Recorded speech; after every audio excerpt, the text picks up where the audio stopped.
Hello, so I want to respond verbally making this video to body rituals with Nacerima because I understand that it can be a little bit confusing. This essay is a little bit dense, and I really want to discuss the purpose of the essay, which I think is going to come across a little bit more easily in videos.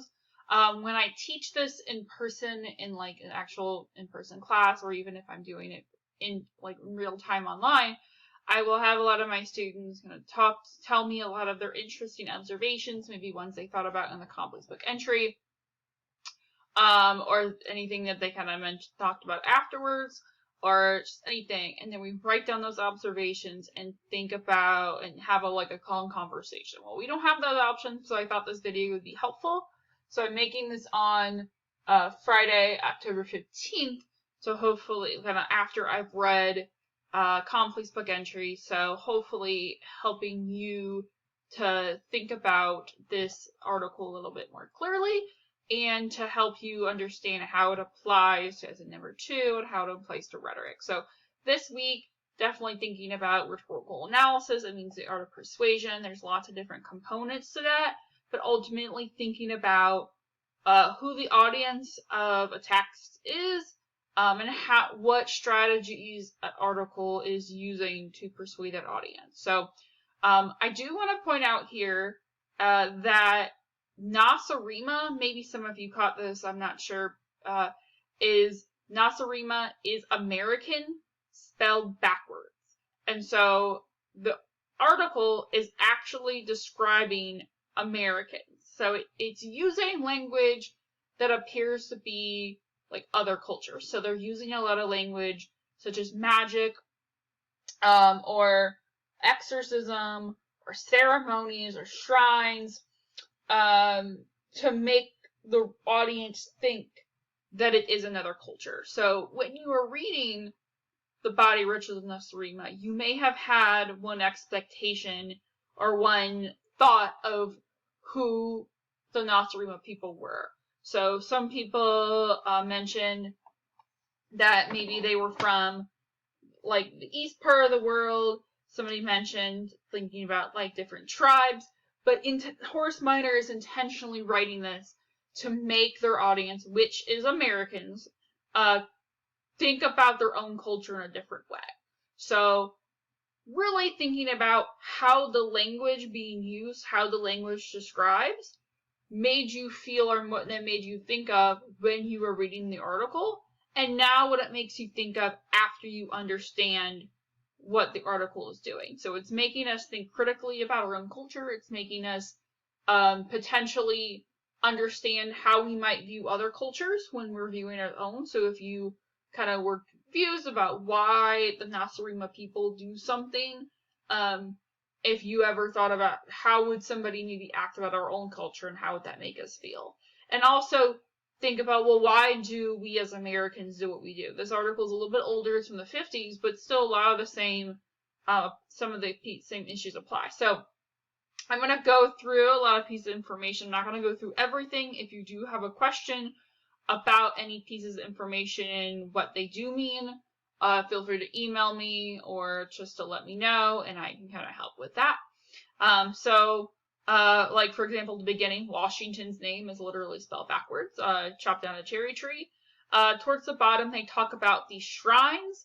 The more powerful individuals in society have several shrines in their house, and the more opulence of a house is often referred to in terms of the number of such ritual centers it possesses. A shrine is a bathroom, and the later down in the next paragraph, a box, or a few paragraphs down, a box or a chest which is built into the wall that is like a medicine cabinet.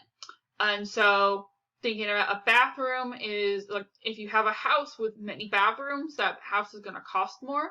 So the people who have more bathrooms can afford more. So if like somebody, if you watch HGTV and somebody has like a half bath on the first floor, that's going to be worth a lot more.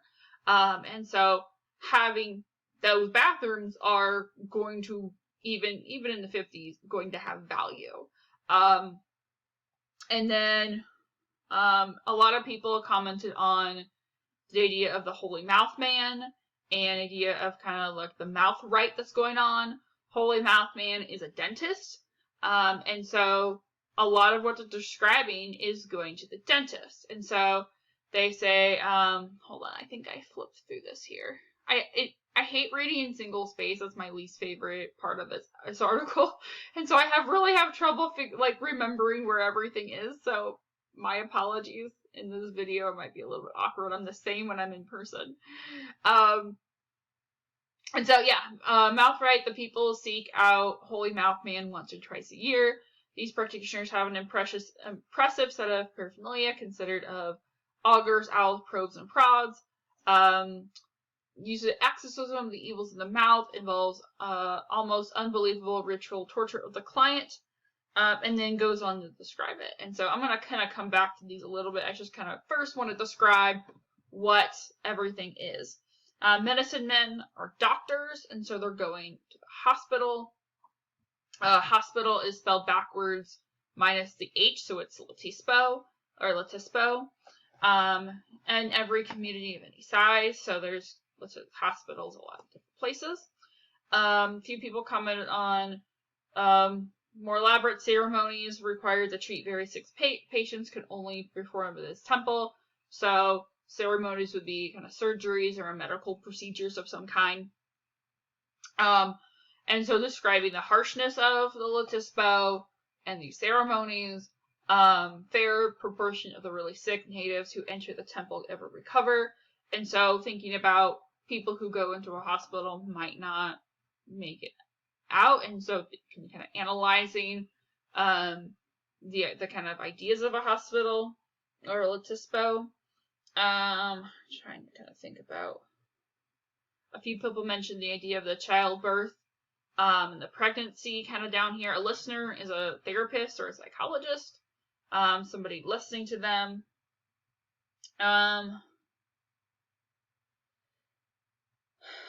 So somebody also mentioned bewitching patients. I believe this was in this very next sentence, this paragraph. Yes, so Nacerima believed that parents bewitch their own children. Mothers are particularly subjected to putting a curse on their children while teaching them the secret body rituals. That I think this paragraph is, I definitely could be wrong. I think it is referring back to the popular beliefs of the time and beforehand of Freudian and how much children relied on their mothers or fathers, and how much the mothers and fathers impacted children, especially at a young age. So I think that's what this paragraph is referring to, but bewitching definitely gives it another connotation. So I didn't cover everything in this article for time's sake, but if you again have a question about it, but about anything else I didn't cover or anything else, please let me know and I can help you with that. But really, the purpose of assigning this article is to think critically about how the language impacts the audience. So you are all Americans and you're reading this. So questioning, how does the article make you feel? Do you feel differently before you read it, not knowing that Nacerima was American spelled backwards? How do you feel now? How does language such as shrine or holy mouth man or how magical or exorcism, how does the specific language make you feel, or how does it being used to persuade you? Thinking about these similar questions when you are analyzing your news article. So how does, not necessarily the news article is going to have the same purpose. It probably won't. I'd be very surprised if it did.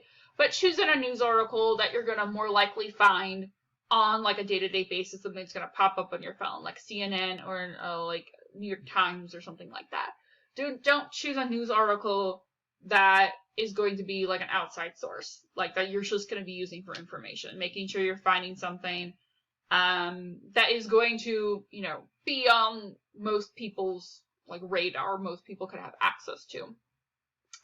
But who is the audience of that article? How is the language persuading them? It might not make them think about their own culture critically, but it might make them, have fear, or might make them understand a situation differently. A lot of articles are talking about COVID, so they might persuade an specific audience relating to the vaccine or masks or something about hospitals. And so what specifically is an article's purpose? Who is the article's audience, and how is the language being used to persuade them? And so thinking through this article here, the Nacerima, how is the language being used to persuade? So I'm going to comment on everybody's individual complex book entries a little bit, but I did want to make this video for everybody to generally show you what's going on here. So please let me know if you have any questions. Otherwise, have a good day.